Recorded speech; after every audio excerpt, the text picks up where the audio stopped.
Hi, എല്ലാവർക്കും എൻ്റെ ലോകത്തിലേക്ക് വീണ്ടും സ്വാഗതം. ഇന്ന് പുതിയ വ്ളോഗിൽ എന്താണെന്ന് വെച്ചാൽ, ഇന്ന് തലക്കുളങ്ങര അമ്പലം കാണിച്ചു തന്നില്ലേ, അതേപോലെ തന്നെ ഞങ്ങൾ കയ്യാത്തപ്പറമ്പിൽ വേറൊരു അമ്പലം കൂടിയുണ്ട്. ഞങ്ങളെ ദേശത്തോട് തൊട്ടടുത്ത് തന്നെയാണ്. അപ്പോൾ ആ അമ്പലത്തിലേക്കുള്ള ഒരു യാത്രയാണ്. ഞങ്ങളിവിടെ ഇപ്പോൾ തലക്കുളങ്ങര അമ്പലം വരുന്നതിൻ്റെ മുന്നേക്കുള്ള ഒരു അമ്പലം കൂടിയാണത്. അപ്പോൾ ഞങ്ങൾ ആദ്യമൊക്കെ അവിടെ പോയിട്ടാണ് കൂടുതലും തൊഴാറൊക്കെ. അവിടെ ക്ഷേത്രത്തിൽ കളമ്പാട്ടുണ്ട്. അപ്പോൾ അത് കാണാൻ പോകാമെന്നുള്ള ഐഡിയയിലാണ്. അപ്പോൾ ഞാനുണ്ട്, അമ്മ ഉണ്ട്. അപ്പം നീ അങ്ങോട്ട് വിട്ടോക്കട്ടെ. അങ്ങനെ ഞാൻ റെഡിയായി ഇറങ്ങി, അമ്മ റെഡിയായിട്ട് വരാണ്ട്. രാവിലത്തെ വെയിൽ കൊള്ളുക എന്ന് പറഞ്ഞാൽ അതിൻ്റെ ഒരു സുഖം വേറെയാണ്.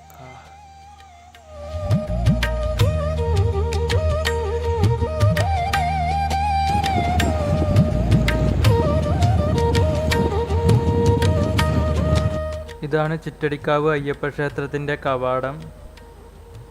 ഈ വഴി അങ്ങനെ പോയി കഴിഞ്ഞാൽ അമ്പലത്തിലേക്ക് എത്തും.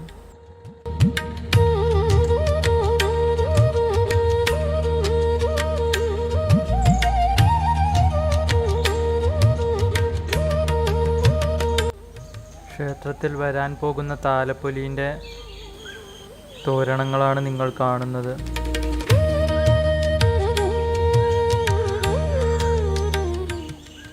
ഇതാണ് ചിറ്റടിക്കാവ് അയ്യപ്പ ക്ഷേത്രം. ഇവിടുത്തെ പ്രധാന പ്രതിഷ്ഠ അയ്യപ്പനാണ്. തുല്യമായ പ്രാധാന്യത്തിൽ ഭഗവതിയുണ്ട്. ഇത് അമ്പലക്കുളമാണ് കേട്ടോ. വേനലായതുകൊണ്ട് വറ്റിയതാണ്. നടുവിലായിട്ട് ചെറിയൊരു കിണർ പോലെയൊക്കെ ഉണ്ട്.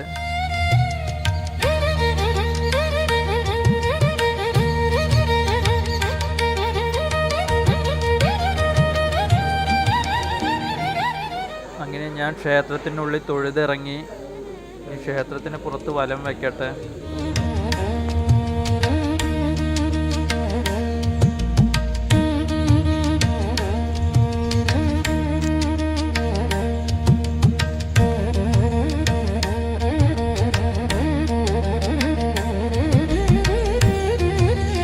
ക്ഷേത്രത്തിൽ താലപ്പൊലിയോടനുബന്ധിച്ച് കൊടിമരം തൂക്കിയതാണ്.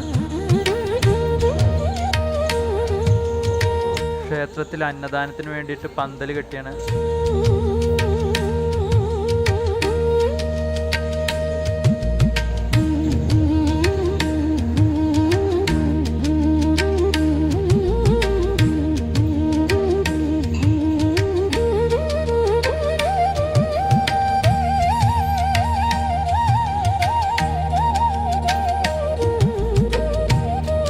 സമിതിയിലെ അമ്മമാർ തകൃതിയായി പച്ചക്കറി അരിഞ്ഞുകൊണ്ടിരിക്കുകയാണ്. അങ്ങനെ കളമ്പാട്ട് തുടങ്ങി.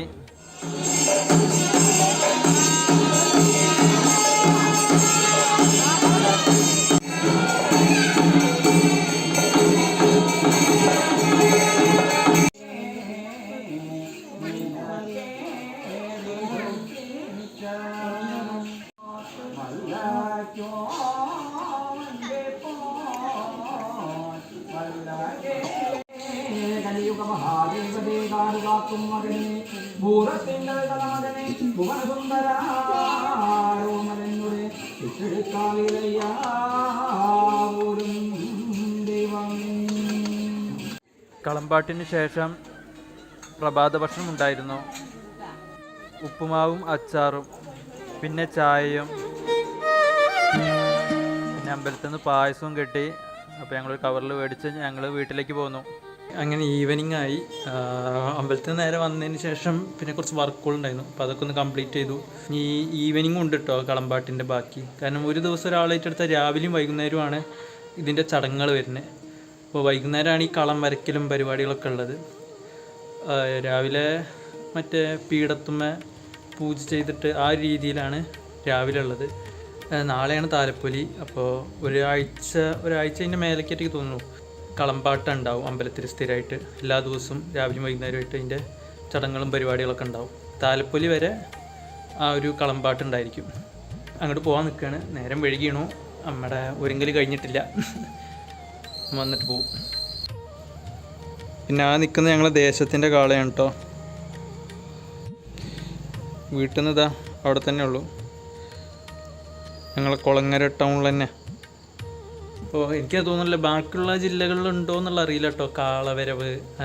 കാരണം മലബാർ ഭാഗത്തേക്കൊക്കെ പൊതുവെ കാളവരവ്. എനിക്ക് തോന്നുന്നു പാലക്കാട് പകുതിയിൽ നിന്ന് ഇങ്ങോട്ടും മലപ്പുറം കോഴിക്കോട് ഇങ്ങോട്ട് എത്തണ്ട അതിന് തൊട്ട് മുന്നേ വരെയും ഏകദേശം കാളവരവും പരിപാടികളൊക്കെ ഉണ്ട്.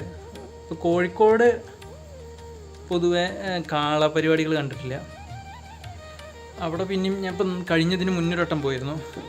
അവിടെ തിറ, ഇനി വേറെന്തോന്ന് പറയല്ലോ, കോഴിക്കോട് ഭാഗത്ത് തെയ്യം പോലെ തന്നെ തെയ്യത്തിൻ്റെ ഒരു വേറെ തെയ്യം അങ്ങോട്ട് കണ്ണൂരിക്ക് എത്തണം തെയ്യാണെങ്കിൽ.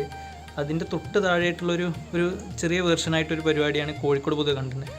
എന്നിട്ട് നൈറ്റ് വിളക്കൊക്കെ എടുത്തിട്ട് ഒരു ദേശത്ത് നിന്ന് അങ്ങനെ നടന്ന് കൊണ്ടുക, എന്താണ് താലം, സ്ത്രീകളൊക്കെ താലം എടുത്തിട്ട് അങ്ങനെ കൊണ്ടുക, അങ്ങനെ ഒരു രീതിയിലാണ് ഞാൻ കോഴിക്കോട് ആ ഭാഗത്തൊക്കെ കണ്ടിട്ടുള്ളത്. മേലേക്ക് എത്തുമ്പോഴേക്കും തെയ്യം ആ രീതിയിലായി.